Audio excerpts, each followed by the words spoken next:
Here's 4 things not to do during an interview process if you don't want to lose the candidate. Okay, you've got a few good candidates that you would like to interview. You need to move quickly.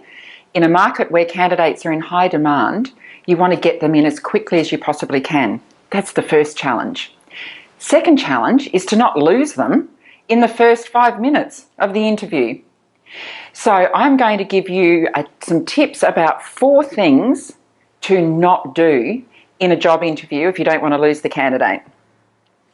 Firstly, when we open the interview, the last thing a candidate wants to hear is about you and yourself. I know it's your favourite subject, but instead of saying, "Hey John, let me tell you about me and my background," open the interview with, "Hey John, I'd love to hear about you and what you've been doing. Tell me a bit about yourself and what you've been up to." The second thing that a lot of interviewers fall into the trap of is actually using the first interview to set the rules for what we expect from our employees around here.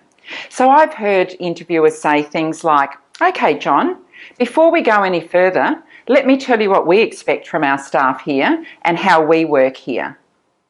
If you want to lose your candidate, that's probably about a guaranteed way of doing it. It infers that you're inflexible.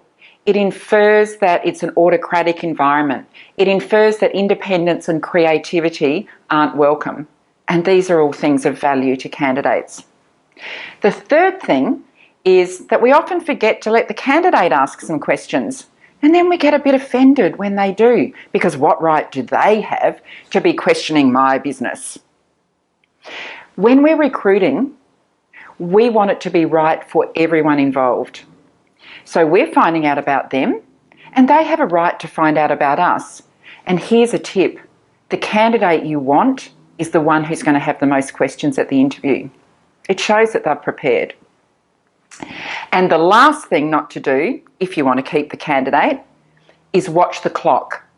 So checking your watch, looking at the clock, all of these things are signs to the candidate that they're not interesting, that you're bored, and that they aren't what you want.